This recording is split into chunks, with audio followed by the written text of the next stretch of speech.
Y ya que estamos grabando ahora, vamos a iniciar aquí con la escritura. Voy a compartir la pantalla. Ujú.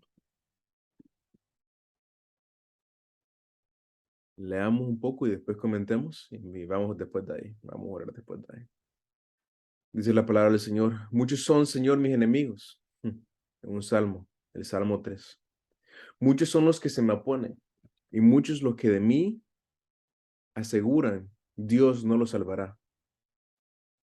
Pero tú, Señor, me rodeas cual escudo, tú eres mi gloria. Tú mantienes en alto mi cabeza. Clamo al Señor a voz en cuello y desde su monte santo Él me responde.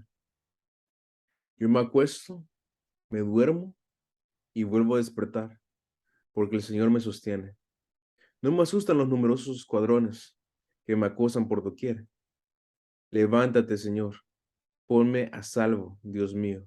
Rómpeles la quijada, mis enemigos. Rómpeles los dientes a los malvados. Tuya es, Señor, la salvación. Envía tu bendición sobre tu pueblo. Amén. ¿Qué piensa de este salmo? ¿Qué le llama la atención? Bueno, siempre he dicho que las versiones de hoy en día son muy explicativas, pero para a veces cuando leemos esto como el salmista pedía que le quebrara los dientes a sus enemigos y que y a veces uno eh,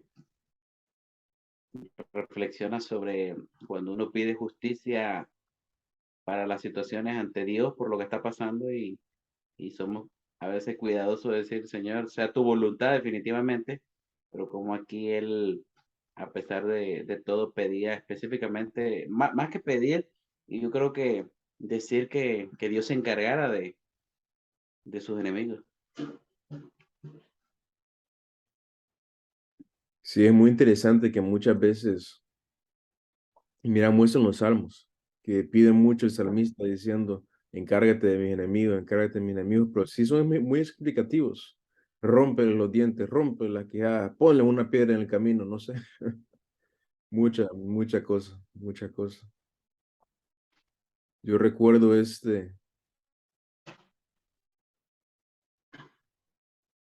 era como uno se quería católico allá en Latinoamérica. Me acuerdo del versículo 5, pero me acuerdo en otra versión y que le agregaba un poco más. En paz me acostaré y así mismo dormiré, porque solo tu Jehová me hace dormir tranquilo. Eh, y muy interesante,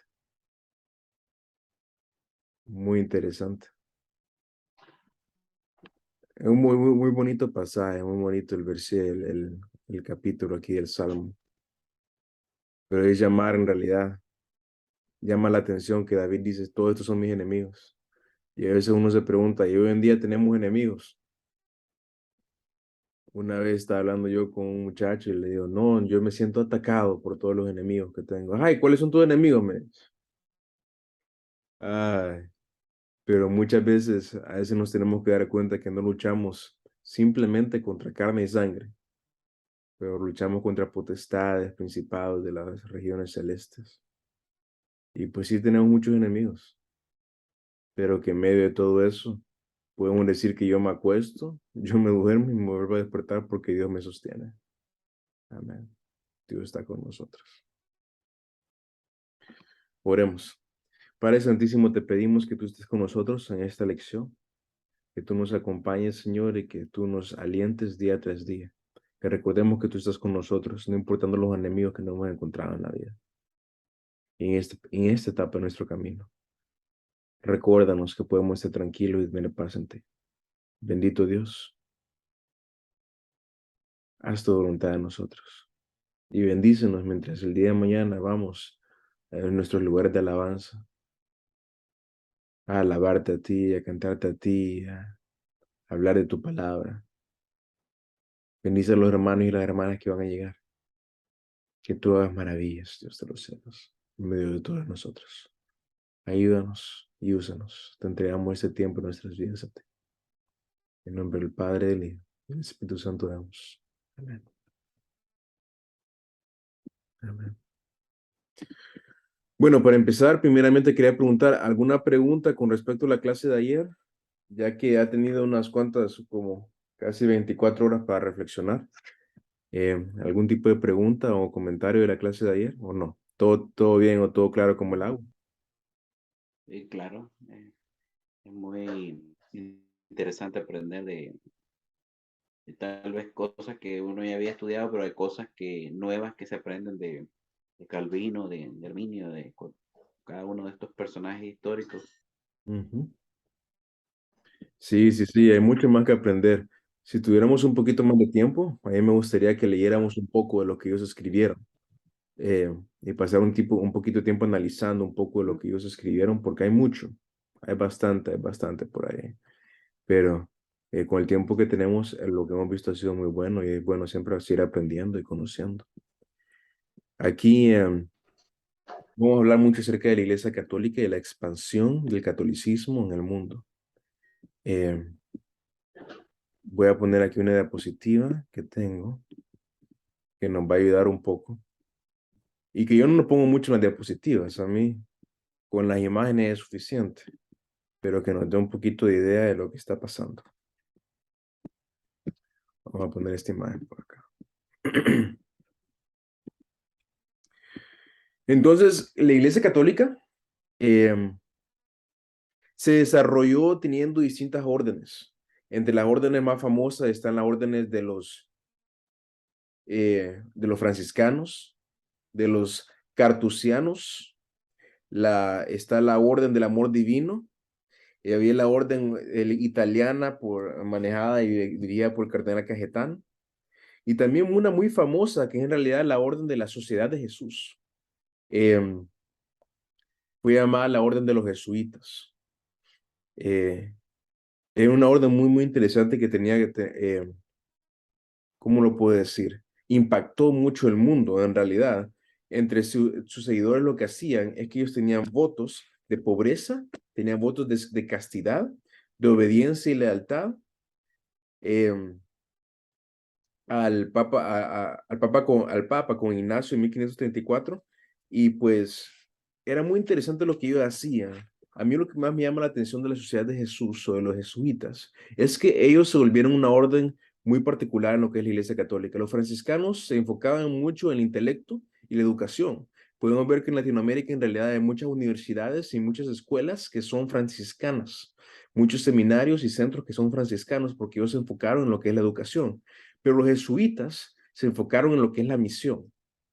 Esa es la orden católica en donde hubo un gran enfoque en la misión. Y vamos a pasar un tiempo hoy hablando acerca en realidad de las misiones de los jesuitas. Pero antes de todo eso, vamos a seguir hablando un poquito de lo que pasó al respecto con la reforma. Y miramos que desde 1540 hasta 1560 se dieron varias reformas cuando el Papa Pablo III y otros líderes principiaron a promoverlas.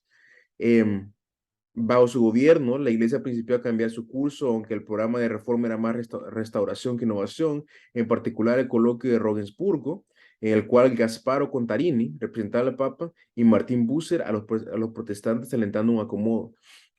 Hubo un gran movimiento con respecto a la iglesia católica después de tanta reforma protestante. La iglesia católica no se quedó igual, la iglesia católica empezó a cambiar. Entonces pasó con Contarini, que aceptó la doctrina protestante básica de la salvación, que los seres humanos son salvos por la gracia, a través de la fe. Pero él agregó algo, él agregando le dijo, sin embargo, que las obras de amor siguen y nos dan la seguridad de nuestra salvación. Las obras de amor son las que siguen a nuestra salvación. No por obras somos salvos, pero nuestra salvación es seguida por obras de amor. Por gracia somos salvos, por gracia por medio de la fe somos salvos, pero a eso le siguen las obras. ¿Qué piensa al respecto de esto? De que las obras le siguen a la fe. ¿Qué piensa? Bueno, en parte creo que es lo que, eh, lo cual la protesta nació, ¿no? Entonces creo que eh, lo platicamos en una de las clases anteriores, que primero tiene que ser la fe y después después las obras vienen por efecto de ese amor, de esa bondad que se obtienen a través de la fe, del reconocer al Señor como, como nuestro Dios, como nuestro Salvador, y no al revés, no antes hacer cosas para cualquier cosa que sea ning- ninguna cosa, por mayor que sea, puede hacer absolutamente nada a favor de tu salvación. Así es bueno que en realidad la Iglesia Católica se dio cuenta del error en que estaban. Y es muy bueno que nosotros reconozcamos como protestantes de que la protesta sirvió y fue efectiva en el hecho de que la Iglesia Católica también tuvo reforma. La reforma de la Iglesia Católica vino después de en medio de todas esas conversaciones por el Concilio de Trento, se le llama, al concilio que tuvo la Iglesia Católica que llevó a tanto de lo que fue la reforma. El Concilio de Trento se reunió para señalar muchos de estos asuntos. Se reunió esporádicamente, de vez en cuando, de 1545 a 1563, y enmarcó la teología católica romana como una respuesta a los protestantes de todo tipo, los anabautistas, al igual que los luteranos y los calvinistas. Esto va a salir en la prueba al respecto del Concilio de Trento, que el Concilio de Trento en realidad vino a enmarcar, a mover la teología católica en respuesta a la protesta, lo que estaba pasando. Esta fue la respuesta del Concilio de Trento. En 1547, el concilio declaró que la escritura y la tradición eran igualmente válidas como fuentes de verdad. Fue una de las cuantas resoluciones del Concilio de Trento. También la iglesia afirmaba que el Concilio de Trento era la única que tenía la responsabilidad de interpretar la Biblia correctamente, solo por medio de lo que pasó y las prácticas que tuvieron en el Concilio de Trento. Es que se toma la interpretación bíblica. Entonces le voy a preguntar ahora, ¿qué piensa usted al respecto de todo esto? Que la escritura y la tradición tengan igual validez, una validez equitativa con respecto a nuestra interpretación. ¿Qué piensa al respecto de esto?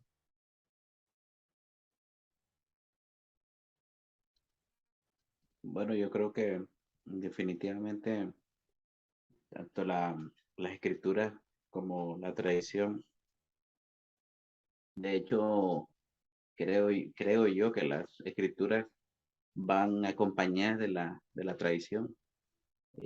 Muy difícilmente se puede sacar la propia historia de las escrituras. Vemos todo lo que ha pasado como parte de nuestra formación.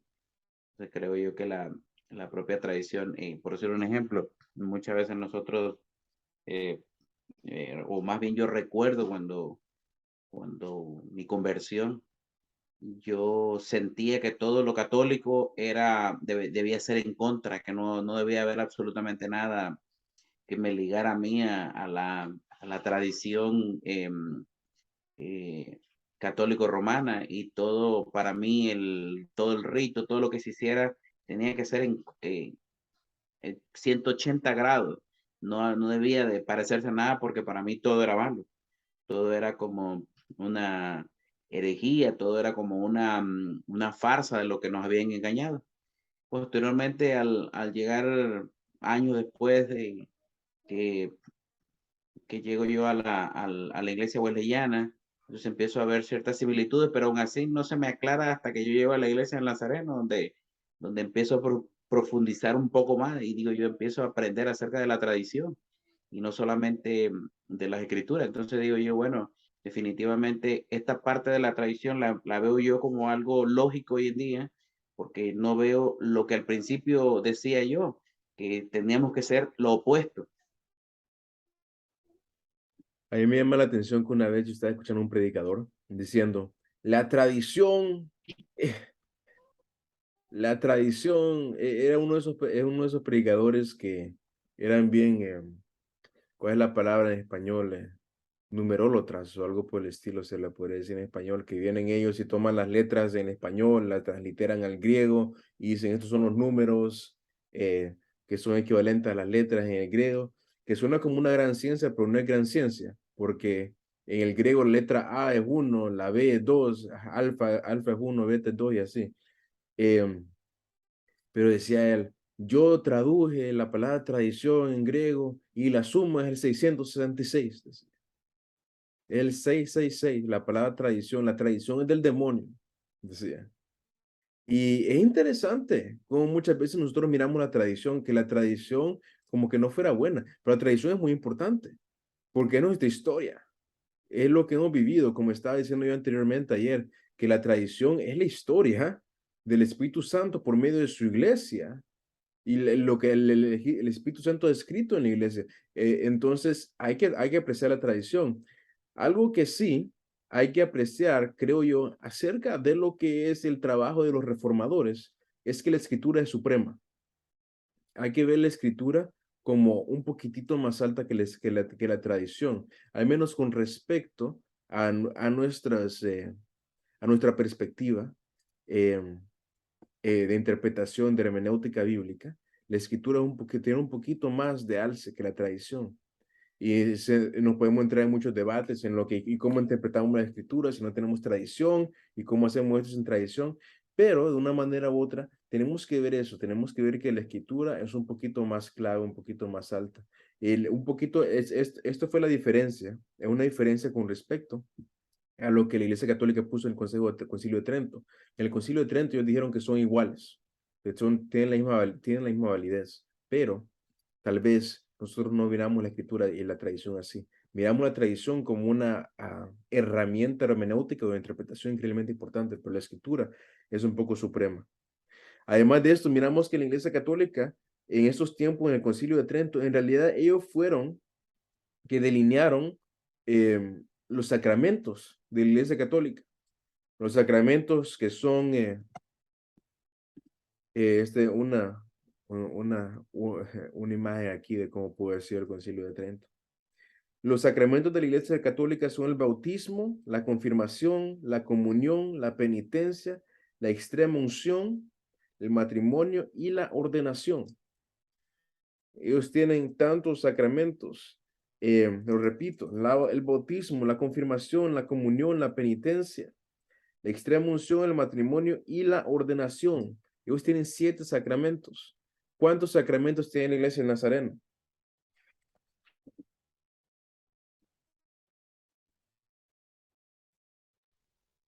Bueno, esa está fácil, nada más dos.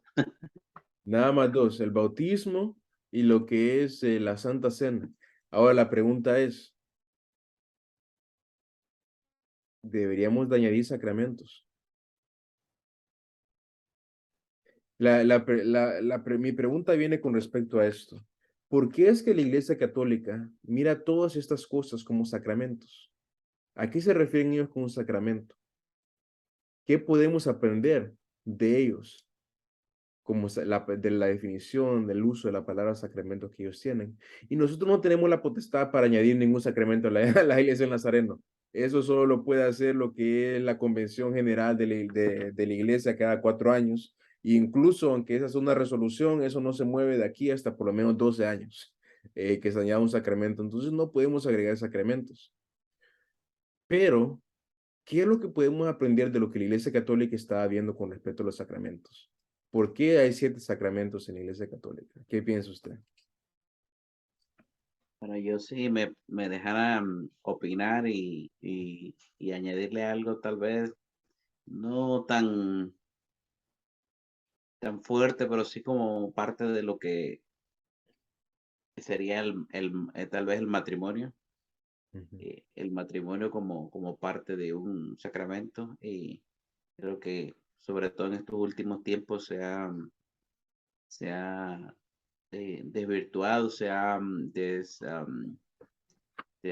roto el concepto del matrimonio y y muchos podríamos pensar que tal vez la iglesia romana en ese aspecto era muy exagerada, pero tal vez, tal vez pudiera haber sido eh, en sus tiempos, aun con toda la corrupción que había y con todos los errores, como enseñanza buena.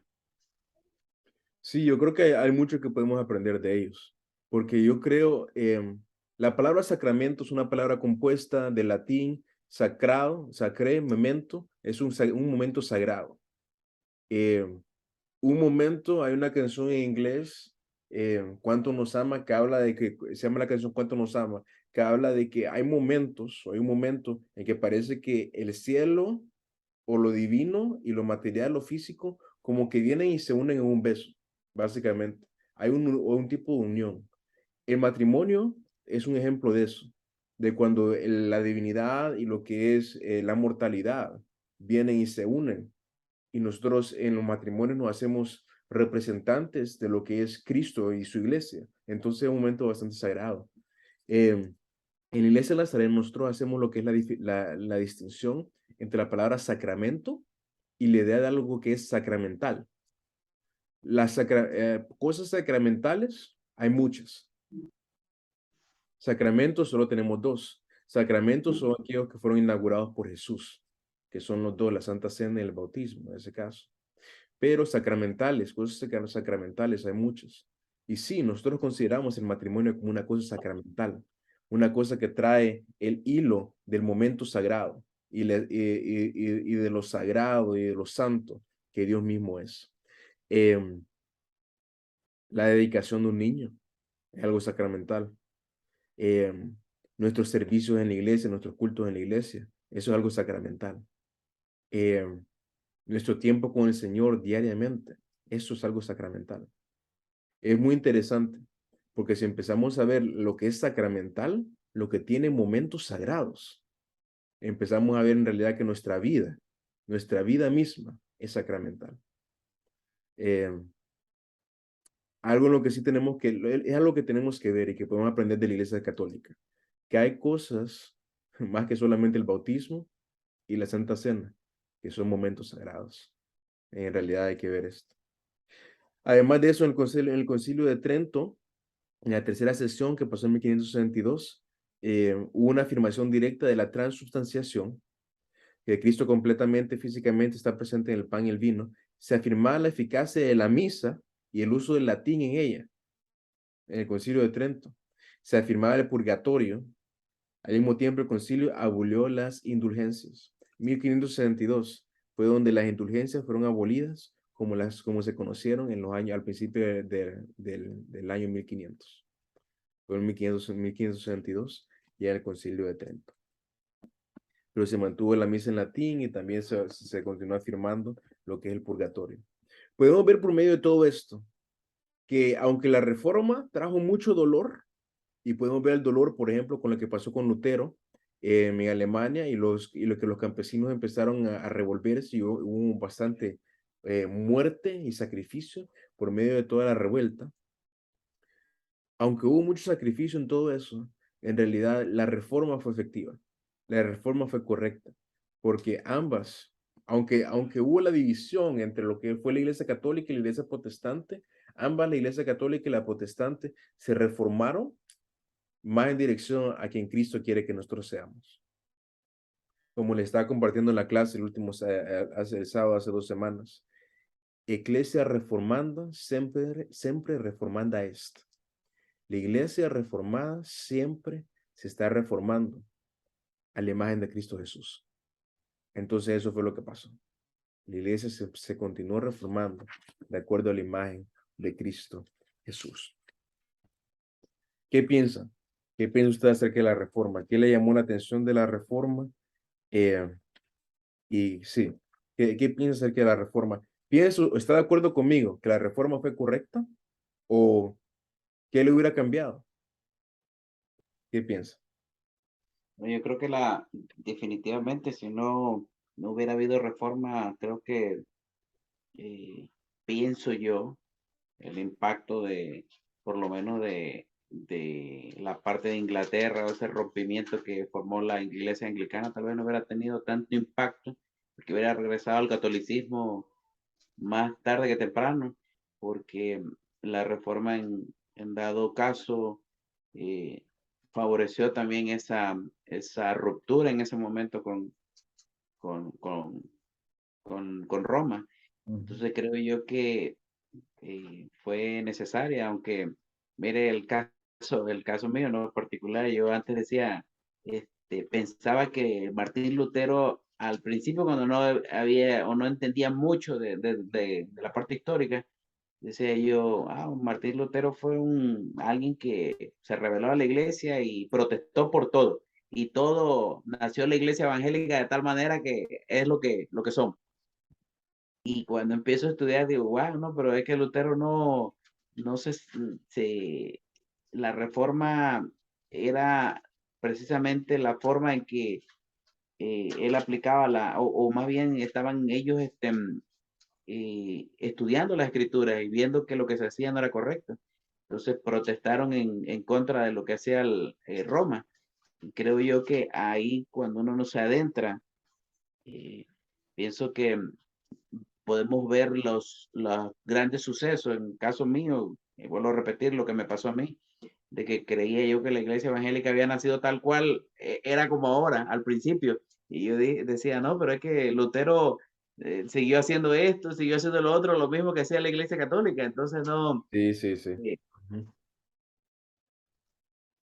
y dije yo, bueno, pues sí, definitivamente creo que em, al igual que me parece que Juan o John Hus, que fueron antes de él y les tocó morir en maneras trágicas.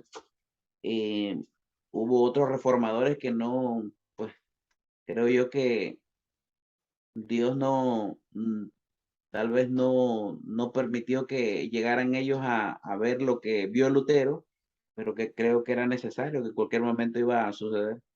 Sí. Sí, es muy interesante, es muy interesante. Y es interesante ponerse a pensar que tal vez Lutero no quería separar a la iglesia, pero lo que él quería una reforma de la iglesia. Y eso no tiene nada de malo. Tal vez no buscaba la separación, pero esto fue lo que pasó. Y sí, había mucho que reformar. La iglesia no está en el camino correcto. Sí. Y mire, hace tiempo una conversación con una persona católica. Yo recuerdo que yo tenía una pequeña librería cristiana en el famoso flea market de aquí de Ohio, de Columbus. Ujú, Y seguido pasaban personas, bueno, de tantas doctrinas, pero católicos, y entrábamos en conversaciones. Y me decían, no, dice, la iglesia católica no es mala, la iglesia católica es la que estableció el Señor y bueno, se escucha todo lo que siempre se ha utilizado por tantos siglos en defensa de la iglesia. Pero me llamaba mucho la atención que decían ellos, no, la culpa no es de la iglesia, la culpa no es han sido algunos sacerdotes, obispos, incluso algunos papas son seres humanos y se han equivocado. Y yo les contestaba, bueno, ¿y qué me hace pensar a mí que entre tanto error, la iglesia también está formada con, con muchos puntos malos? Y entonces como argumento siempre utilizaban eso, ¿no? De decir, la iglesia no es mala, son malos los seres humanos. Que en ujú, realidad tienen razón, ujú. pero, pero realmente todas esas manchas han ayudado para que la reforma haya nacido. Sí, sí, sí. Y sí, hay que darnos cuenta, ¿no? No hay que mentirnos que la iglesia ha cometido errores durante toda la vida.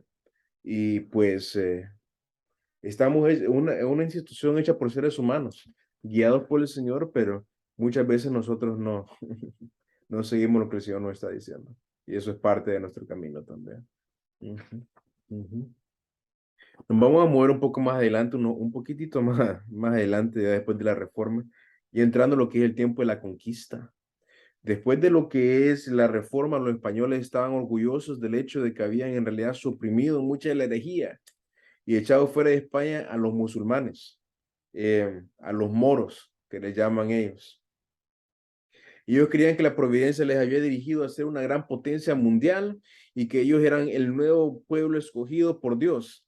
Miremos esto, que esto es uno de los grandes problemas del mundo, que todo el mundo cree que son el pueblo escogido por Dios, que todo el mundo cree que somos, que es la nueva Israel. pero no, no, no, no. Si Dios lo que ha hecho, tal vez podemos decirlo así, y en realidad sí lo podemos decir así, que Dios ha escogido a su pueblo, Dios ha escogido a, a los que le siguen, que sean su pueblo, no solamente a una nación, por decirlo así. Pero ellos sentían así. Entonces, mezclando a la iglesia con el Estado, ellos creían que la teocracia o la forma de gobierno basada en la religión vino por medio de la colonización y la burocracia. El sistema jerárquico español concedía poderes semiautónomos a los virreyes, los gobernantes, audiencias, tribunales judiciales, la iglesia y a los controladores fiscales. Entonces, lo que España empezó a hacer es que fue a colonizar, fue a conocer al mundo y para decir, esta tierra es nuestra y esta tierra es para Dios porque es de nosotros y nosotros somos del pueblo de Dios.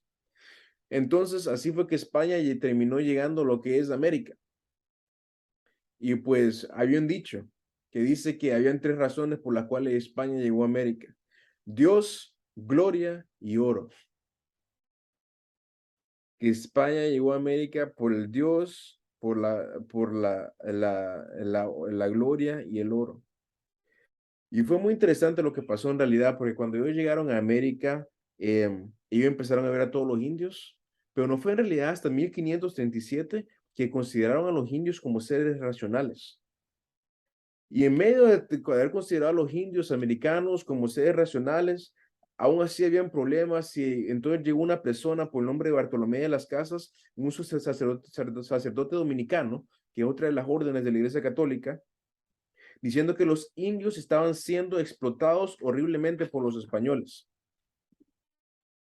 Entonces miramos aquí un icono, en realidad, de Bartolomé de las Casas. Está Bartolomé por acá y miramos aquí que hay personas con piel un poquito más oscura.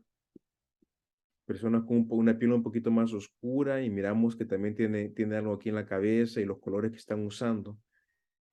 Él era como el fraile o una persona santa en protección, a proteger a los indios americanos, viendo todo lo que estaba pasando en contra de los indios americanos.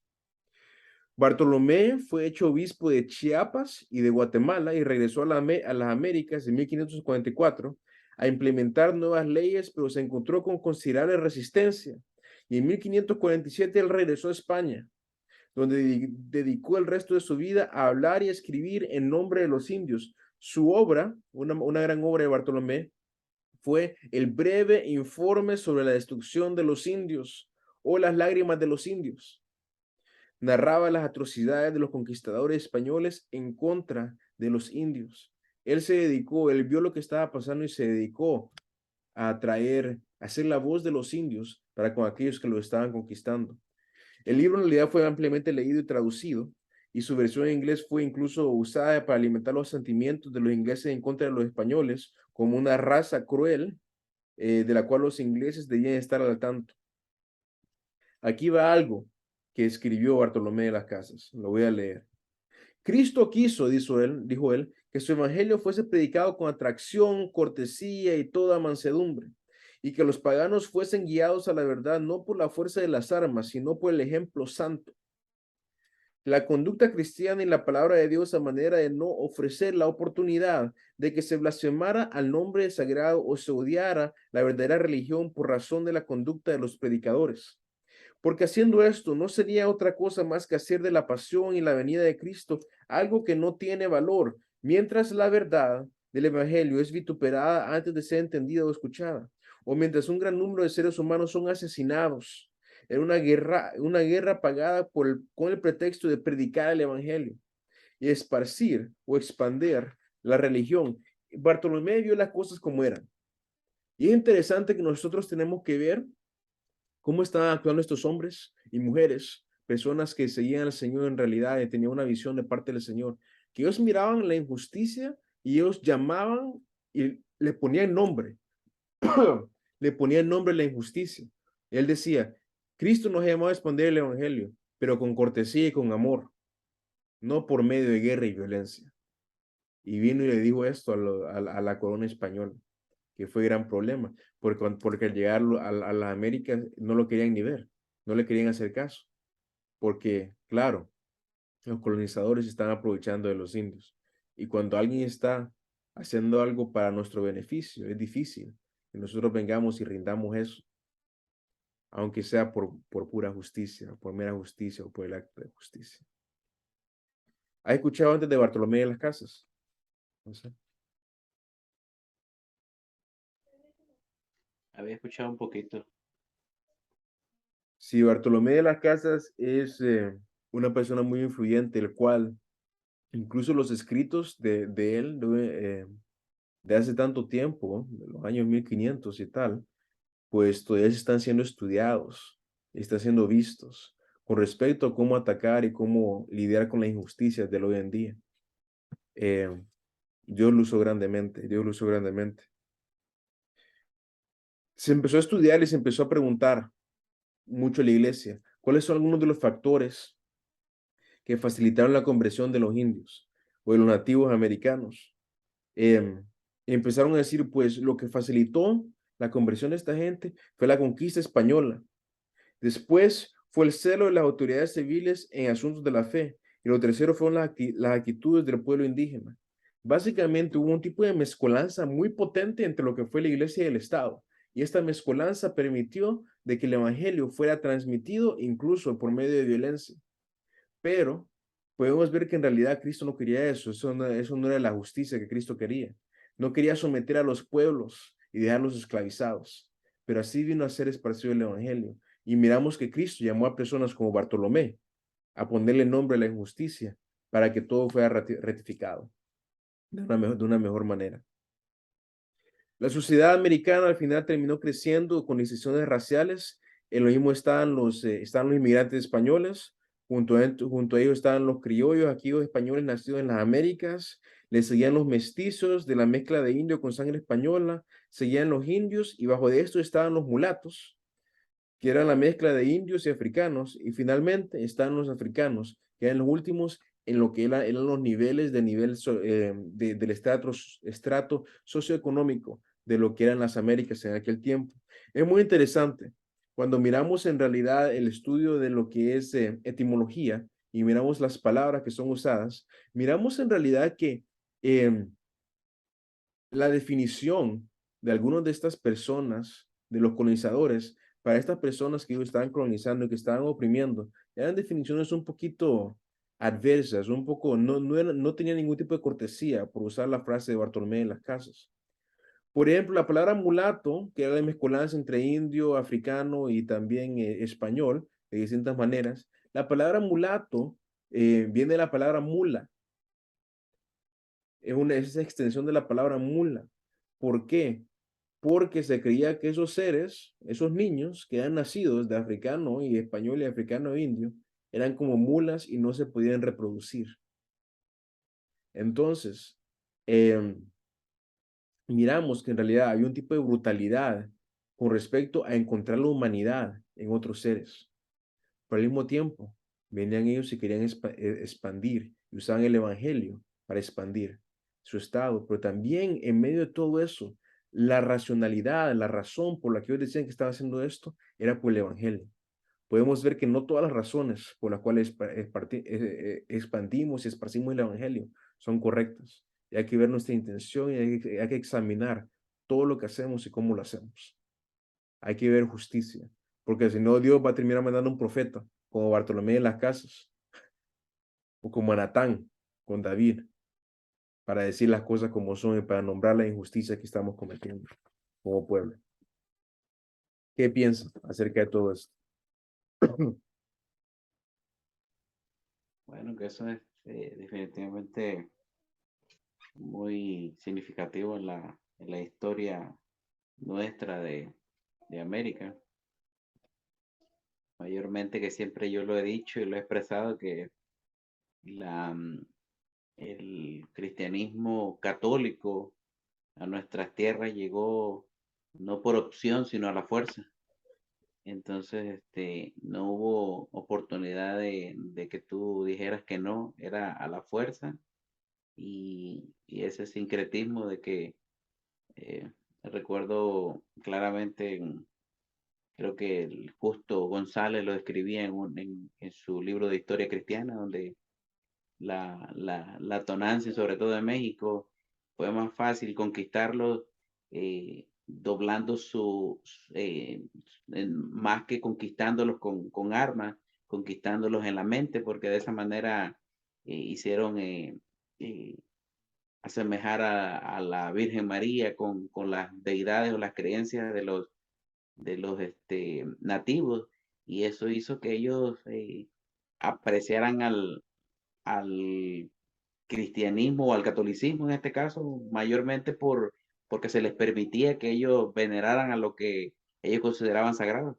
Sí, Y esa parte, siempre he dicho yo que como parte nuestra, yo como mexicano y lo que en mi país se hace, pues definitivamente, ¿no? Por eso cuando uno llega y cambias de forma de mirar a Cristo, tú te das cuenta de el Cristo que llega opcionalmente y el Cristo que te llegó a la fuerza o por imposición. ujú. Hablemos acerca de una palabra, la palabra Inquisición. em, y pongámosle esta definición a la palabra Inquisición, en este tipo de, ahorita que estamos hablando de historia religiosa e historia de la iglesia, en particular, la Inquisición es la unión de la iglesia y el Estado con el propósito de colonizar o de conquistar otras tierras en el nombre de la iglesia, en el nombre de Cristo, para el Estado. Esa mezcolanza que hubo entre iglesia y Estado causó muchos problemas y todavía sigue causando muchos problemas. Y vamos a hablar un poco acerca de eso un poquito más adelante. Hay que tener mucho cuidado, porque la tendencia que miramos en la historia es que los cristianos seamos muy inquisidores, que vengamos nosotros y hagamos muchas inquisiciones. Entonces, muchas veces con nosotros hoy en el hoy en día hacemos muchas cosas, hay que tener mucho cuidado que las intenciones por las cuales nosotros hacemos distintos eventos o tomamos distintas decisiones con la iglesia no sean intenciones como la que tuvo la Inquisición. Debe ponerlo de otra manera. Y estoy hablando un poco de esto porque esto va a salir en la pregunta de discusión esta semana.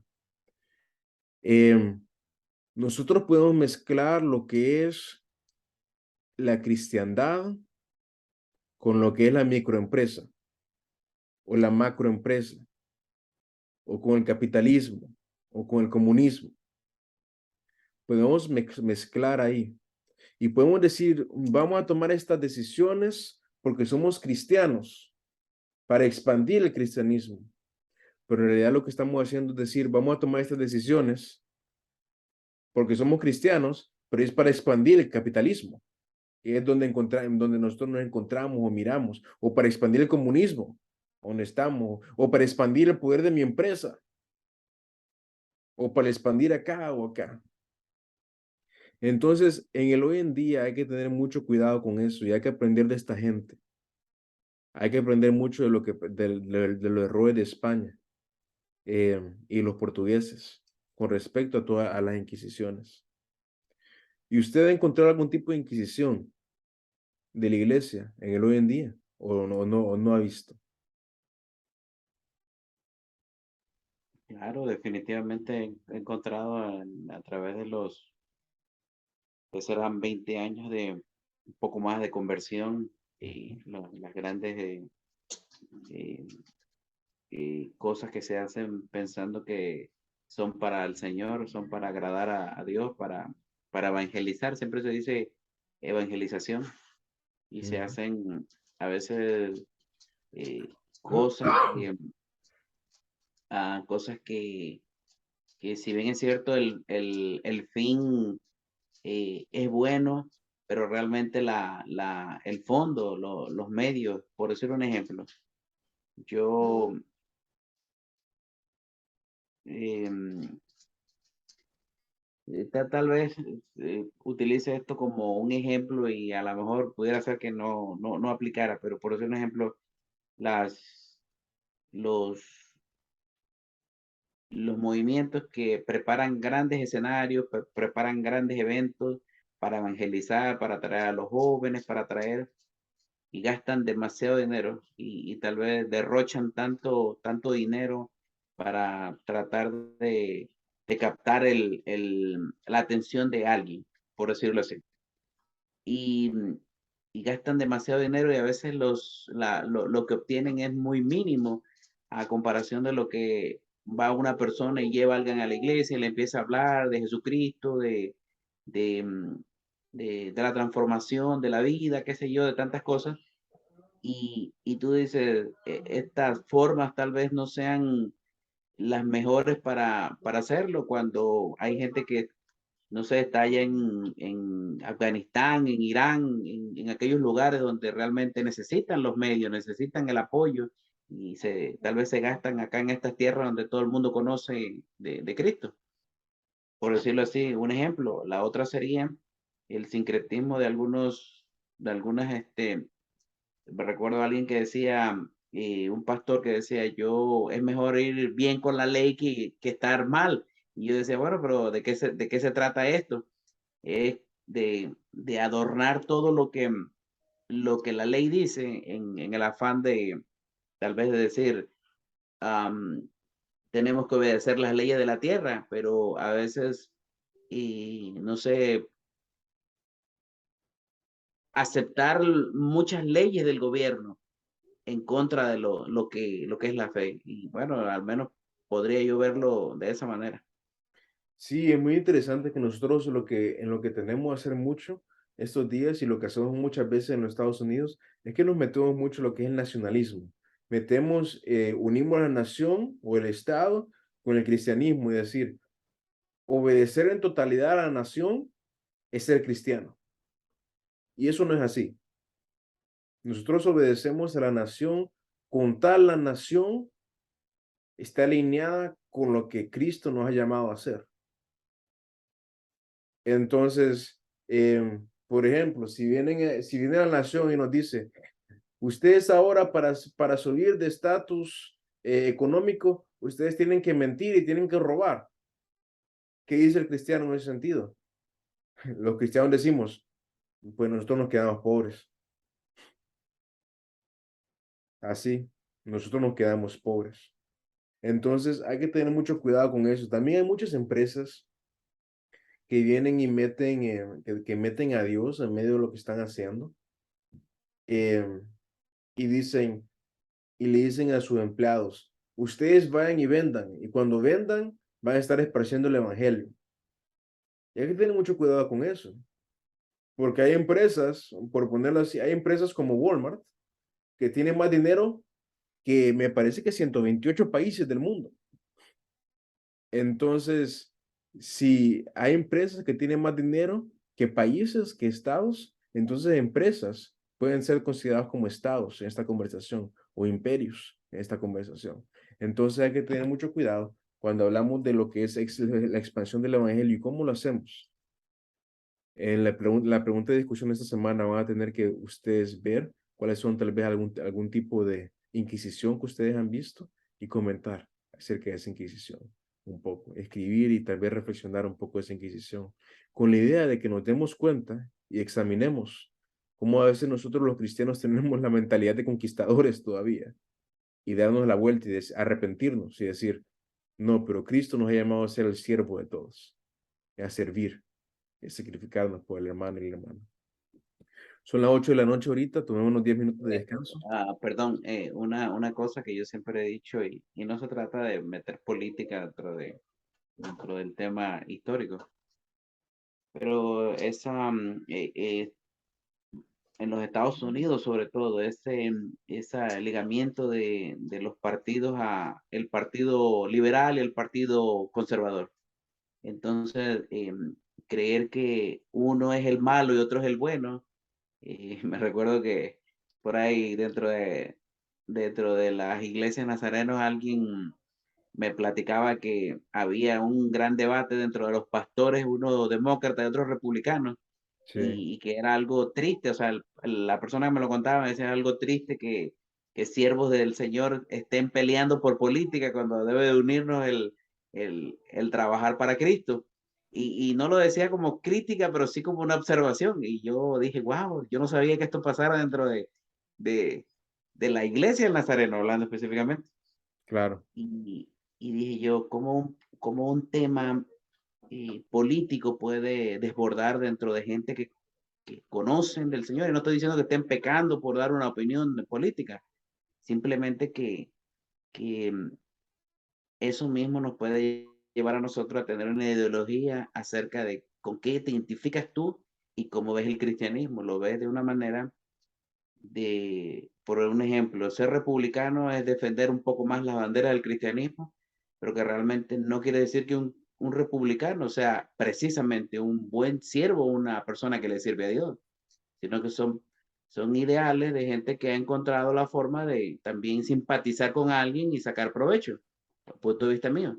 Y de los demócratas igual, las cosas que defienden a veces chocan con lo que uno cree, pero a la vez también ellos tienen cosas que simpatiza uno y tú dices, no, no se trata de la política, se trata de Jesucristo, que es lo que dice la Biblia acerca de todo esto y cómo nos puede unir a nosotros siendo diferentes creencias políticas, unirnos y llevarlos a la palabra, llevarlos a Cristo. No importa qué crea uno y qué cree el otro, que dice Dios, que dice la Biblia de todo esto.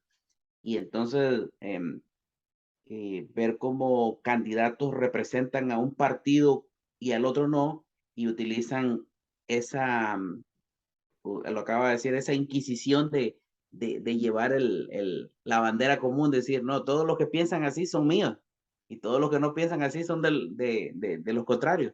Y entonces nosotros caemos a veces, me recuerdo un pastor latino peleando por las banderas republicanas, pero también a la vez defendiendo algunas posturas del gobierno de Rusia, porque ellos defendían la postura de la no liberación gay, y yo decía, bueno, pero es que te estás metiendo mucho en política, deja la política porque eso nos lleva a mezclar todos los temas con, con las cosas de Dios.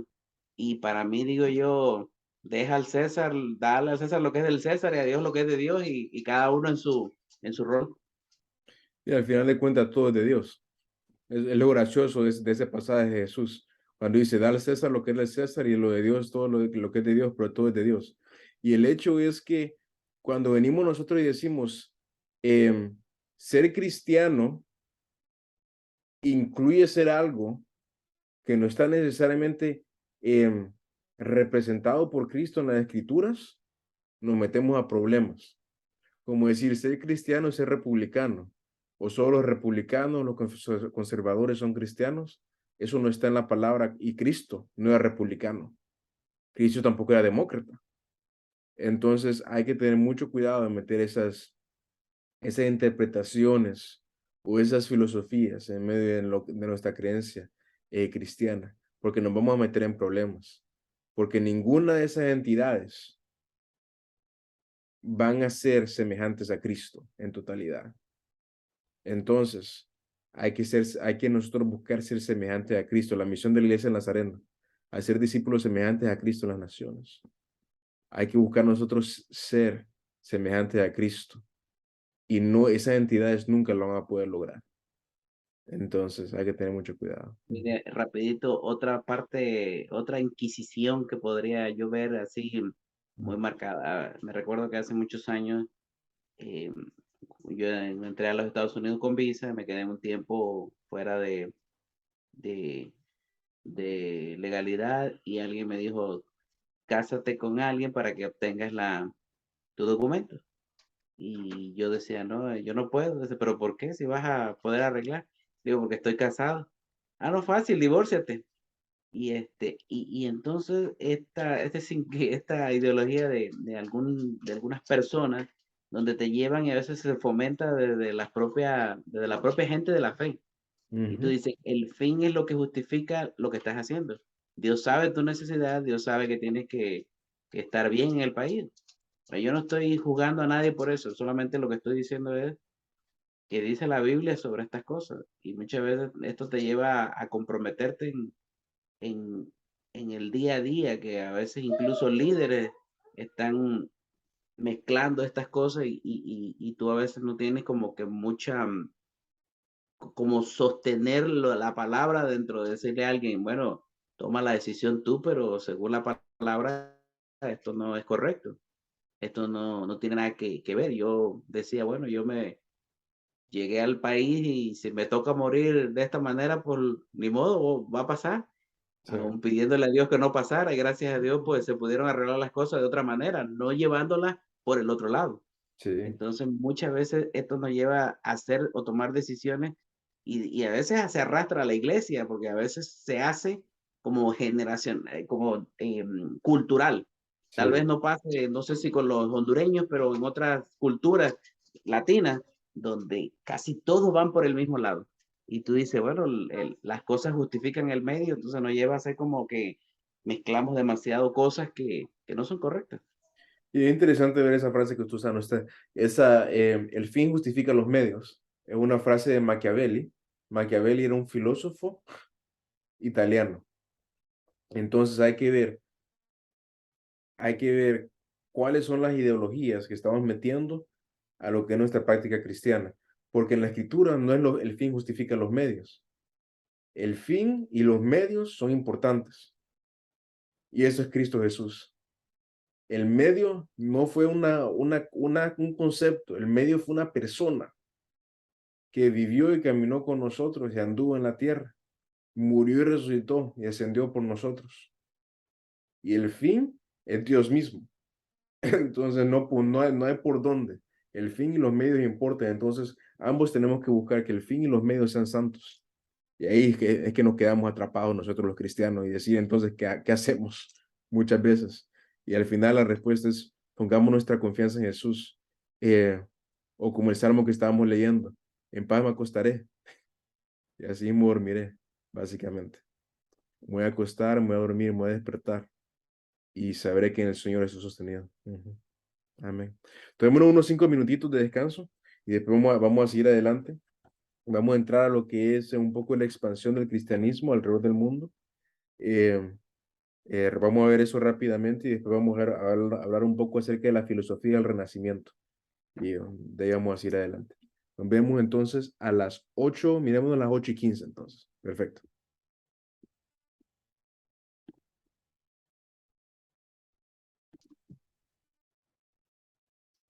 Disculpe que había quitado, no había dejado que siguiera grabando. Entonces, prosiga, disculpe. Entonces, por eso me llama la atención ver a mí cómo lo manejan de esta manera y que a veces me hacen las preguntas y yo digo, bueno, yo esa parte de la historia de la iglesia no la sé porque tengo algún tiempo de estar dentro de la iglesia, pero me gusta preguntar siempre, en el caso suyo, que es hondureño, cómo se vive, no sé, la forma de ver ciertas cosas como eso por decirlo así, no tiene que ser exactamente Halloween, pero por decirlo así, como tradiciones que Sí, sí, lo que pasa es muy complicado porque nosotros sí tenemos que ver, hay que ver el contexto de todo lo que está pasando. Pues, hablemos de Halloween, por ejemplo. Yo, en Honduras no practicamos Halloween, ¿verdad? Y no lo practicamos por distintas cosas y seguramente por muchas razones como las que usted tiene como mexicano y que tiene como cristiano que ha salido de México. Eh, eh, lo que sucede es que nuestra iglesia hace un evento para el 31 de octubre. Y el evento lo que es que dejamos que los niños pasen ahí adentro de la iglesia y les damos dulces y les damos comida y todo, porque decimos nosotros es mejor que los niños estén en la iglesia y que nosotros lo estemos viendo y que sepamos que estén bien y estén bien cuidados y que tengan un buen evento, a que estén en la calle, ellos solos. Y solo Dios sabe qué puede pasar por ahí con tantos niños en la calle. Entonces, cuando nosotros estamos viendo eso de manera cultural y de manera cristiana con respecto a un evento como ese, sabiendo que la cultura de acá tiene mucho de eso, nosotros tenemos que hacernos la pregunta, ¿cómo es que permitimos que Cristo entre en la cultura? ¿Cómo permitimos que Cristo trabaje por medio de lo que ya está pasando? ¿Nos oponemos en totalidad a la cultura o dejamos que Cristo haga algo en la cultura? Entonces, por ejemplo, nosotros podemos decir, nos vamos a oponer rotundamente a la cultura, no vamos a hacer esto, esto, esto, esto, esto. No vamos a hacer nada para lo que es el 31 de octubre. En realidad nosotros no celebramos Halloween, en la iglesia no celebramos Halloween, pero sí hacemos un evento para el 31 de octubre. Entonces, pues nos podríamos oponer rotundamente a hacer algo. Pero lo que pasa es lo siguiente, enfrente de la iglesia pueden pasar 3,000 personas, 3,000 niños pidiendo dulce de casa en casa con sus padres. Y si nos oponemos rotundamente, van a ser 3,000 niños que pudimos haber, por lo menos, los pudimos haber dejado entrar a la iglesia y compartirle un poco de Cristo esa noche. Pero por no querer ser parte, no dejamos que eso pasó. Entonces decimos nosotros, preferimos dejar que Cristo actúe en la cultura y que 3,000 niños escuchen Dios te ama esa noche, en lugar de oponernos rotundamente. Entonces hay que ver cómo Cristo puede entrar en la cultura sin que la cultura afecte nuestra teología de Cristo de manera fundamental. Ujú, ujú. Pero, claro, o sea, es una batalla cultural y específicamente en nuestras iglesias multiculturales es muy complicado porque llega un hondureño a la iglesia y me dice, ¿qué estás haciendo? Llega un mexicano a la iglesia y me dice, ¿qué estás haciendo? Claro, porque en nuestros países esa noche significa una cosa muy terrible, todo, cosas horribles. Em, pero hay que ser muy contextual y hay que poder hablar de eso muy bien, hay que poder decir, hay que ver cómo Cristo puede cambiar la cultura. Ujú. No sé si quiere decir algo o si No, eso le claro, ayuda. claro, y yo creo que lo he entendido desde que yo pasé en una iglesia wesleyana, solamente que hasta el día de hoy me lo preguntan más fuerte tal vez por el liderazgo que estoy llevando en la iglesia. Ujú. Y en mi persona, yo creo que se pueden hacer grandes cosas en ese día como cualquier otro día, por supuesto, Sí, claro. para trabajar con los niños y las personas. Solamente que a veces la gente te pregunta, ¿pero por qué se disfrazan? Y le digo, bueno, es que yo no sé, le digo yo, ¿ahí qué te puedo decir? Dice, pero ¿por qué si celebran, no lo celebran porque están disfrazados? Le digo, bueno, esa es otra historia, le digo, no me voy a meter en eso. Sí, sí, no, no sé, sí, es que no. Sí, es problemático, es problemático. Pero eso tiene que ver con la parte de la iglesia de Nazareno como iglesia multicultural. Pero lo que sí sé es que si nosotros nos oponemos en totalidad a la cultura y no dejamos que Cristo actúe por medio de la cultura, nos vamos a perder de poder alcanzar muchas almas a Cristo. Claro, Como un ejemplo sencillo es la cultura de lo que es la media social y los celulares y la tecnología. Podemos decir nosotros, como dicen los Amish, nos vamos a alejar totalmente de la tecnología. Ah, pero si no tuviéramos tecnología, esta clase no podría ser esta noche. claro, definitivamente. Entonces tenemos que ver qué hacer. Tenemos que ver qué hacer. Una persona importante con respecto a la expansión jesuita y cristiana en China fue Adam Shaw. Adam Shaw vivió de 1592 a 1666. Él fue un jesuita alemán que impresionó mucho a los chinos con su habilidad matemática. Em, Adam Shaw y la Iglesia Católica Romana llegaron a un punto de desacuerdo a cierto momento. Perdón. El emperador se enteró de que el Papa no estaba de acuerdo con la veneración de los ancestros y estaba recomendando a las órdenes religiosas prohibir esta práctica entre los convertidos. Empezó esa pelea, ¿verdad? La pelea con respecto a la veneración de los ancestros. El emperador vio esto como el intento de un poder extranjero por alterar los fundamentos de la sociedad china y él no lo permitiría. Los jesuitas fueron expulsados de la corte y los cristianos fueron perseguidos. En ciertas localidades, los cristianos, con el cambio de la dinastía Ming a Qing, en 1164, después de un cambio de emperadores, Charles fue puesto en prisión y en 1665 todas las iglesias fueron cerradas. Para este tiempo habían alrededor de 200,000 cristianos en China. Hay que fijarse bien en esto. Lo que el Papa fue y lo que hizo fue decir rotundamente no a la veneración de los ancestros. y las iglesias fueron cerradas, 200.000 cristianos en China quedaron sin iglesia, los líderes fueron encarcelados, seguramente incluso algunos asesinados, cuando el cristianismo y China tenían una buena, el Estado de China tenía una buena relación anteriormente. Entonces, tal vez, en medio de esa contextualización cultural, lo que tenemos que ver es, ¿verdad? Con lo que estaba mencionando yo, de cómo Cristo puede entrar y cambiar la cultura. Tal vez en lugar de decir, no veneremos a los ancestros, el Papa hubiera dicho, bueno, están venerando a los ancestros, cambiémoslo un poco por un recordatorio respetuoso de los ancestros, incluso un agradecimiento a Dios por nuestros ancestros, que eso no tiene nada de malo. No hay nada de malo que aunque yo le doy gracias a Dios por mi padre, mi madre, mi abuelo, mis bisabuelos. Eso no tiene nada de malo. Y con que lo recuerde y recuerde lo que Dios ha hecho en sus vidas.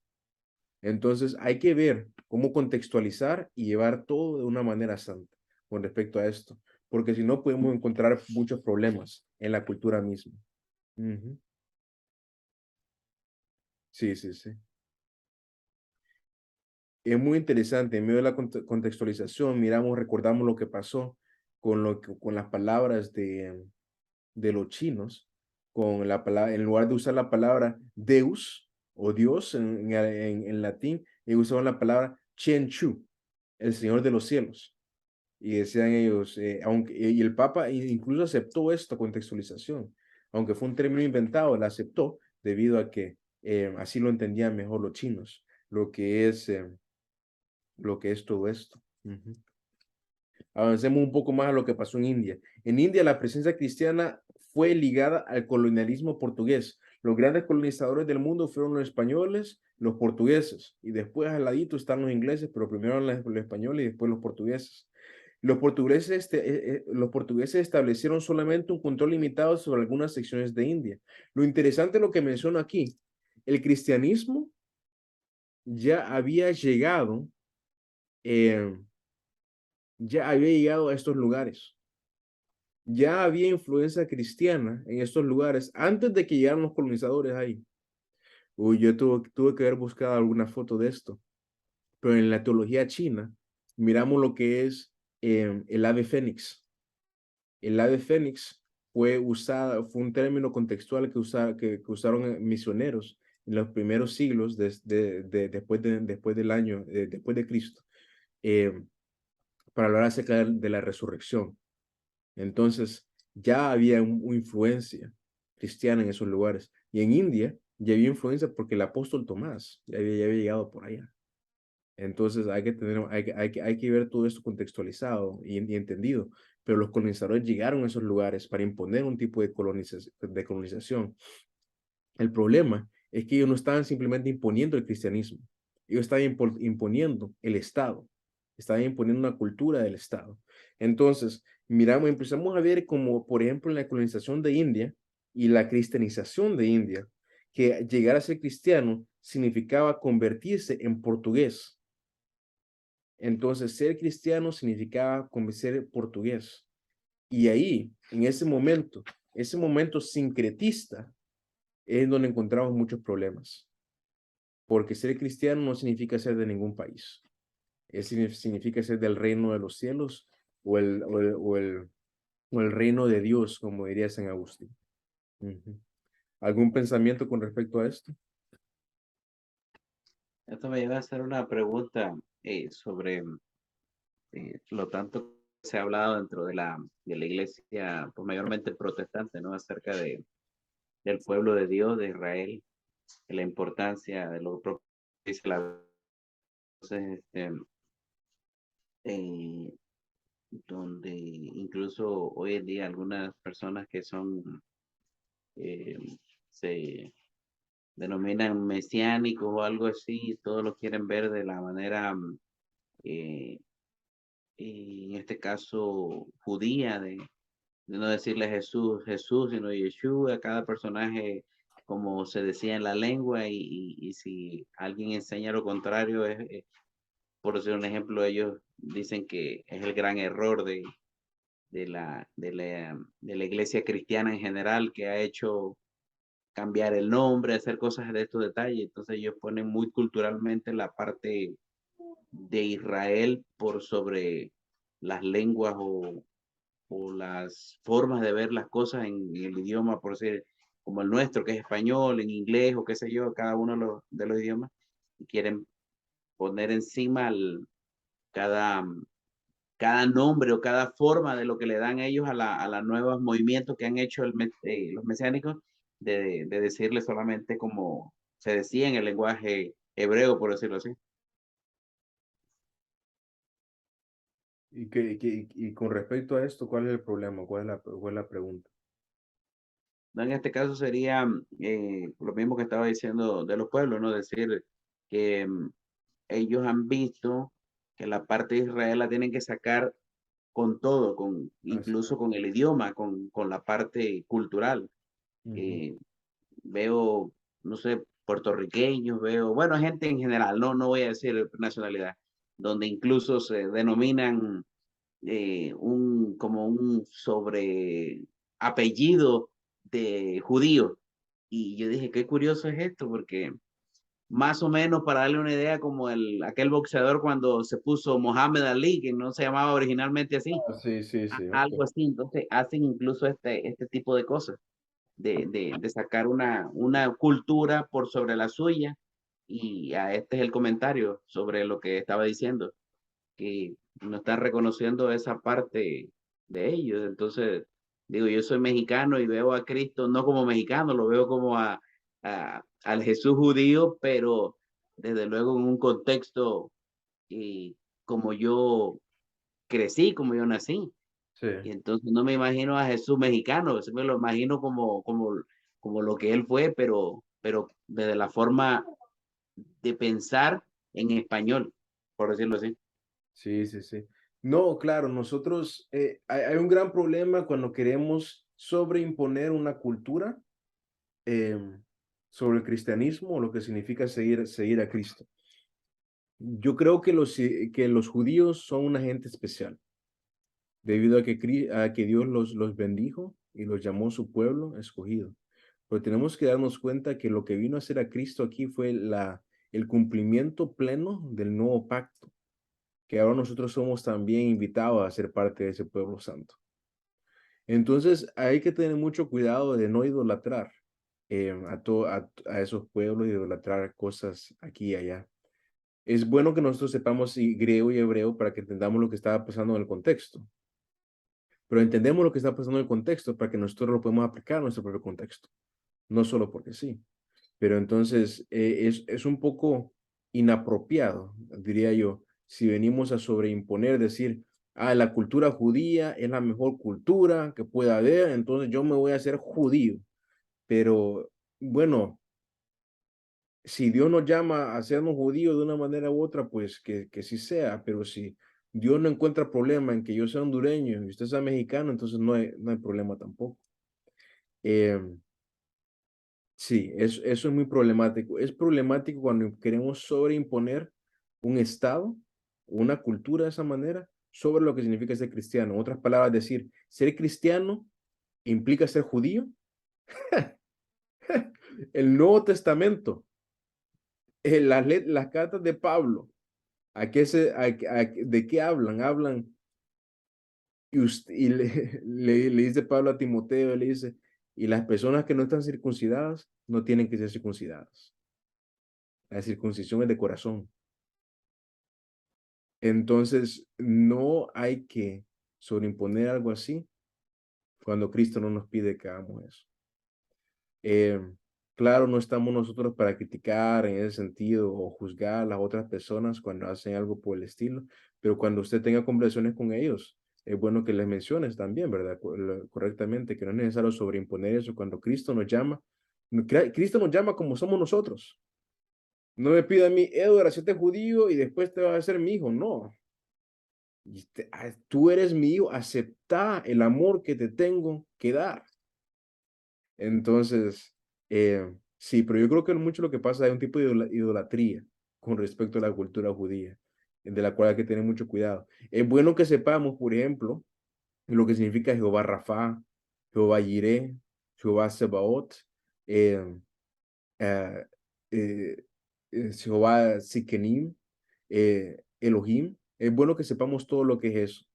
Es bueno que entendamos todo eso para que entendamos más de lo que los israelitas, cómo ellos conocieron a Cristo y cómo conocieron a Dios. Pero no es para que los idolatremos tampoco. Amén. Bueno, hacemos un poquito más, vamos a ir más adelante. Me estoy saltando algunas cosas y vamos a ver un poco de lo que es Japón y Vietnam, pero yo creo que ya entendimos un poco el punto de la expansión de los jesuitas en distintos lugares. Entremos un poco a lo que es la filosofía moderna. La filosofía moderna empieza con René Descartes, el René Descartes. Él fue el padre de la filosofía moderna, se le puede decir. La frase que es bien famosa de este varón, eh, René Descartes, era francés. La frase que fue bien poderosa de él fue: yo pienso, por lo tanto yo soy. Yo pienso, por lo tanto yo soy. Es la frase icónica de la filosofía moderna. No es la filosofía contemporánea en 2022. La filosofía moderna empieza en como el año 1600, bueno, un poquito más adelante, 1620 o algo por el estilo. Inicia la filosofía moderna con el trabajo de este varón, que terminó siendo consejero para el rey francés de aquel tiempo. Entonces empieza: yo pienso, por lo tanto, yo soy. Eh, Él creía que la filosofía permanecía autónoma y él terminó siendo uno de los, además del padre de la filosofía moderna, él fue uno de los primeros racionalistas que se lo llaman. Y el racionalismo destruyó la unidad del conocimiento. Había una separación de la realidad. Había dos sustancias: res extensa, que es la existencia, y estaba la res cognitas, que es el pensamiento, lo que se puede ser cognitivo, lo que se puede aprender. Lo que hizo lo que hizo el racionalismo y la filosofía moderna en este sentido fue entrar a un tipo de lo que se llama neoplatonismo, que lo que fue un tipo de separación en realidad lo que fue en lo material y lo inmaterial. Fue un tipo de separación, un dualismo en lo que estaba pasando con respecto a eso. Claro, famosa era la filosofía moderna por la individualidad. Y muchas veces hablamos de que los Estados Unidos son un país muy individualista, pero lo que es Estados Unidos es un país muy moderno, con la filosofía moderna. Es lo que está pasando. Y yo pienso, por eso yo soy. Los africanos, por otro lado, dicen algo por el estilo, el Ubuntu, la frase de Ubuntu es: yo soy porque nosotros somos. Dirían los africanos. Pero el francés y la filosofía moderna que ha aplicado mucho en los Estados Unidos es: yo pienso, por lo tanto yo soy. Además de René Descartes, encontramos otras personas que fueron famosas racionalistas. Por ejemplo, está John Locke, que fue un racionalista inglés que muy famoso. Él vino y empezó a trabajar con respecto a la filosofía y la teología. Él encontró que la moralidad cristiana, aun con su preferencia por reconocimiento atrasados, él creía que producía tanto felicidad como estabilidad social. Perdón, él encontraba que la filosofía y la teología se encontraban en Dios, que el punto más alto de la filosofía y el punto más alto de la teología se encontraban en Dios mismo, básicamente. Y él estaba trabajando con respecto a eso. Filósofo inglés, moderno, racionalista, eh, del racionalismo, eh, que impactó mucho en realidad, impactó mucho lo que es la filosofía inglesa y la filosofía del mundo. La filosofía de Locke fue una respuesta a la filosofía también de Hobbes, de Thomas Hobbes, me parece que es el primer nombre de él, que él hizo un escrito y John Locke respondió a este escrito acerca de cómo los estados deben de ser construidos y deben de ser edificados. Y a resultado de estos escritos, muchos de los estados modernos, como los Estados Unidos, o contemporáneos como los Estados Unidos y Francia e Inglaterra, han estructurado muchos de sus estados y de sus repúblicas a base de algunos de los escritos que estos varones estaban escribiendo en estos años cuando ellos vivieron. Del racionalismo encontramos y salió lo que es el deísmo. El deísmo es la creencia de que Dios ya no está aquí en la tierra, pero que Dios está en el cielo y que Dios es como un monarca que está diciendo, ustedes hagan aquí, ustedes hagan acá, ustedes hagan aquí, ustedes hagan acá. El deísmo es distinto al cristianismo, porque el cristianismo lo que dice es que Dios el monarca vino a la tierra. Cristo Jesús, el Hijo de Dios, vino a la tierra, nos mostró cómo es que nosotros tenemos que vivir. Él vivió, murió, descendió, resucitó, se ascendió por nosotros y después nos dejó el Espíritu Santo, que es Dios mismo, que todavía está con nosotros. El cristianismo viene y habla y enfatiza al Dios con nosotros. El deísmo dice, Dios está acá y no nos puede tocar ni alcanzar. ¿Alguna pregunta hasta ahí? ¿No? Ni de Todo bien. Descartes, ni de nada, ¿no? Ok. Sigamos, otro deísta era Rousseau, que encontraba que Dios se podía encontrar y se podía ver en la mente y podíamos nosotros encontrar a Dios simplemente en nuestra mente, lo cual había muchos problemas ahí porque no, cuando empezamos a decir eso decimos que nosotros mismos somos Dios.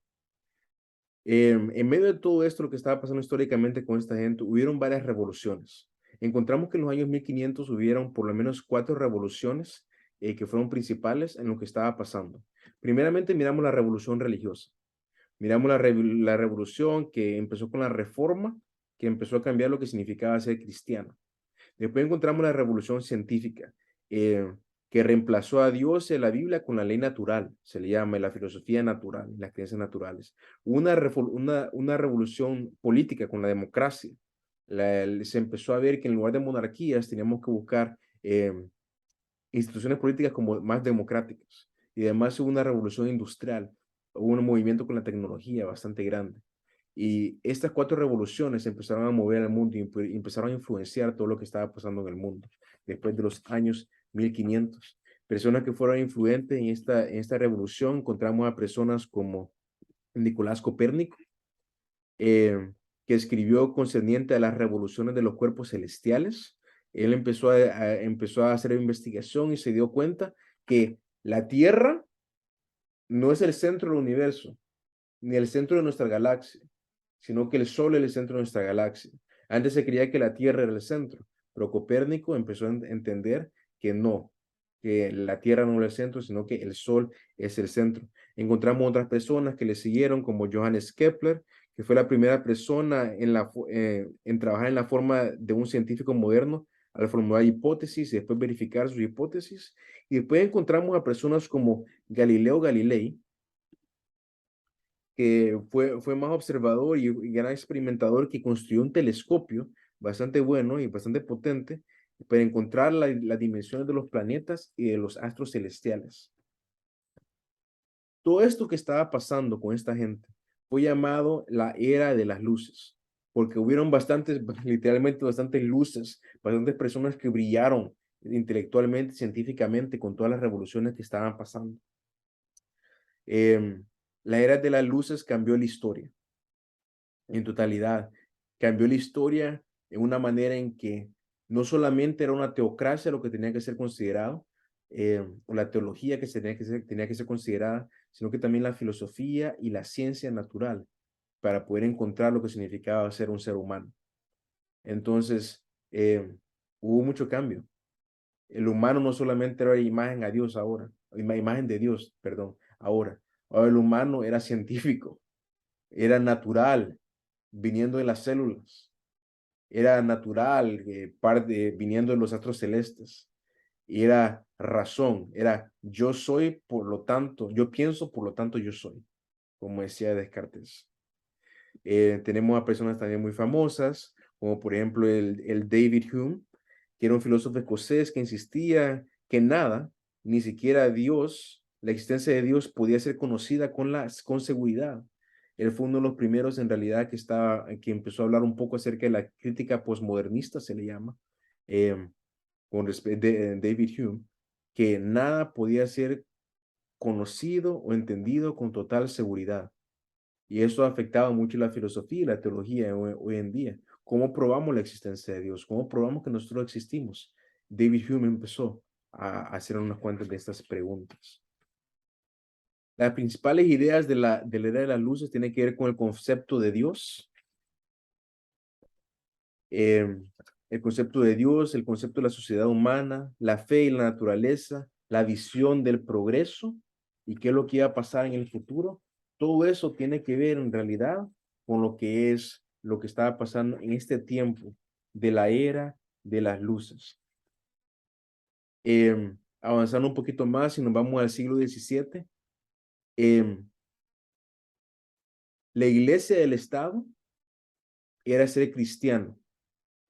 Existieron muchos movimientos, como por ejemplo el movimiento pietista, que empezó a criticar y decir, estar en el Estado o ser parte del Estado no significa ser cristiano. Empezaron muchas personas que empezaron a criticar lo que estaba pasando. ¿Y por qué estaban criticando? ¿De dónde salieron estas personas? Estas personas que criticaron salieron de la Reforma, salieron de la era de las luces.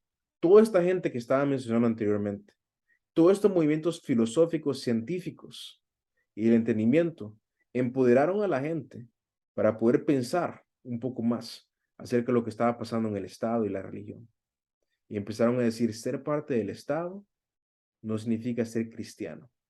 El movimiento pietista, que es un movimiento que en realidad cambió mucho la historia, porque ahora nosotros creemos y vivimos de esa manera también. Bueno, son las 9 de la noche. Mi hermano, ¿tiene alguna pregunta? Lo último lo pasé muy rápido. A mí lo que me hubiera encantado, si tuviéramos un poquito más de tiempo, es revisar los escritos de algunas de estas personas, de David Hume, de John Locke, de Descartes, pero no sé, ¿tiene alguna pregunta con respecto a todo esto? ¿Ya había No, escuchado de ellos? O... me llamó la atención ver que, no sé si estoy en lo correcto, que la mayor parte de ellos eran franceses. Em, em, de los que mencioné, me estaba mencionando un alemán, un francés, ingleses. Él es escocés, que también es de Gran Bretaña, David Hume. Hubo mucho movimiento filosófico, Rousseau, también él era francés. Hubieron algunos ahí. De los que no hay mucho movimiento filosófico en esos tiempos eran los españoles. Y hubieron un poco italiano, pero los ingleses, los franceses y los alemanes sí se movieron mucho. En todo eso. Que es interesante porque los españoles y los italianos seguramente eran más románticos y se dedicaban más a la teología en ese aspecto, en la romantización de la teología. Y esta gente no, esta gente se dedicaba a otras cosas. Ellos nos heredaron la pereza de la no lectura. Eso es lo que pasa. Nos heredaron la cuestión de ser enamorados, pero no leer mucho. Sí, sí, sí, sí. Bueno, si no tiene alguna otra pregunta, entonces, algún otro No, comentario. Está. muy interesante, a mí me gusta mucho la historia y a veces pongo atención en ciertas cosas que me llaman la atención y me gusta siempre aprender de la historia porque me gusta aplicarla ahora que estoy trabajando con, con, en el ministerio, me gusta utilizarlo para darle un poco más de sentido a lo que se dice y que y las personas puedan entender también el porqué de muchas cosas. Porque a Mm, veces eh, hay gente que es protestante de hace muchos años y la verdad, aunque suene increíble, no sabe ni quién es Martín Lutero. claro, claro. Y muy importante con respecto a todo esto, hermano, es que también además de Martín Lutero, hay que ver bastante a esta gente. Por ejemplo, René Descartes. La iglesia no sabe cómo es que este hombre nos afectó, en cosas buenas y en cosas muy terribles también. Eh, Una cosa, es bueno que nos ayudó la mente para que podamos pensar de manera individual y todo eso, pero uno de los grandes problemas que nos causó la filosofía de este varón es decir, yo pienso, por lo tanto yo soy, y como iglesia, yo pienso, por lo tanto yo soy sin necesidad de vos. Y eso es problemático, eso es problemático, y esto lo capitalizó René Descartes. Entonces, es bueno conocer esta gente y conocer lo bueno y lo malo, los problemas de la gente. Por ejemplo, John Locke, en su filosofía, en su respuesta a lo que fue Thomas Hobbes, él está hablando acerca de la ley natural de las personas. El punto natural de las personas, el punto básico en su respuesta al Leviatán que le llamó Thomas Hobbes. Él decía que las personas inician siendo seres que básicamente pelean por lo que ellos quieren. Entonces, fundamentalmente, nosotros somos seres que peleamos por lo que queremos, por el espacio que poseemos o que queremos poseer. Entonces, ¿qué hace el Estado? Dice, bueno, vamos a poner fronteras, vamos a poner barreras, porque este es mi espacio y este aquel espacio de aquel, y si este se mete en mi espacio, yo tengo derecho a pelear con él. Pero ¿qué dice la palabra? Bueno, yo no miraba que Cristo no dejaba que alguien estuviera en su mesa. Si alguien se quería acercar a su mesa, Cristo le abría la puerta, parece hacer. Entonces, es muy interesante, hay que estudiar a estas personas y saber lo que decían, porque a veces la iglesia ha sido afectada mucho por todo esto, ha sido afectada mucho por todo esto, pero no entendemos, no sabemos, porque a veces incluso decimos, esta es mi iglesia, aquí es la tuya y no puede haber ningún tipo de mezcolanza. Y diría San Agustín, pero somos del reino de Dios. Correcto.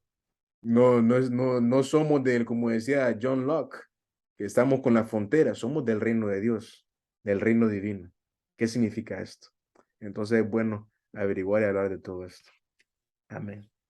Bueno, para esta semana que viene, además de las pruebas y las discusiones, les voy a dejar que lean también el libro de Justo González que tenemos, que no recuerdo el nombre ahorita del libro, pero el que tenemos de Justo González, de la página 185 a la página 210. Léanlo eso para la siguiente vez que nos reunamos. Les va a servir y vamos a poder entrar mucho en conversación con respecto a lo que pasó después de la reforma y lo que pasó con la conquista y todo.